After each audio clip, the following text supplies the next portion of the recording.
Je pense que la modernisation est un des éléments qui va permettre, lorsqu'il y a quand même l'informatisation, que l'on puisse d'abord savoir à quel moment a commencé la détention, et au lieu de laisser aussi les personnes rester pendant longtemps en détention, parce qu'il arrive qu'aux assises, que nous ayons des personnes qui ont fait 5 ans, qui ont fait 7 ans même de détention, et qui peuvent être acquittées.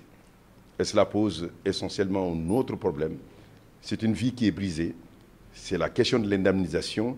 Je vais beaucoup insister sur cet aspect-là pour que cette indemnisation puisse aussi se faire de manière à ce que ceux qui ont été injustement détenus puissent bénéficier de cette indemnisation. Et ce processus peut être enclenché au niveau de la Cour suprême du Sénégal. Nous avons rencontré le Premier président pour aborder cette question-là.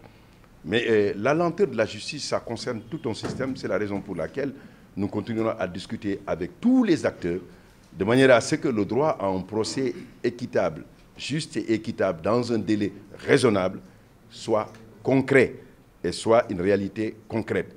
Mais cela interpelle tous les acteurs de la justice, aussi bien les juges, les avocats, les greffiers, les secrétaires, tous ceux qui participent à la mission de justice. En ce qui concerne le camp pénal, lorsque nous avons appris que quelque chose s'est passé, la première des choses que j'ai eu à faire, c'est de désigner une équipe d'enquête qui a été sur le terrain.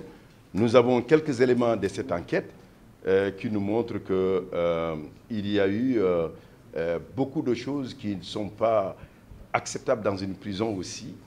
C'est qu'on a pu découvrir que des détenus sont en possession de portables, sont en possession de pas mal de choses, mais n'ont pas fini l'enquête. Mais ce qui est important, les conditions sont aussi déplorables. Et il faut faire en sorte que cela cesse. Et c'est la raison pour laquelle nous sommes en train de hâter le processus de vente de Rebeuss pour aller à Sébikotane, parce que tout acte qui est attentoire à la dignité humaine doit cesser dans les prisons.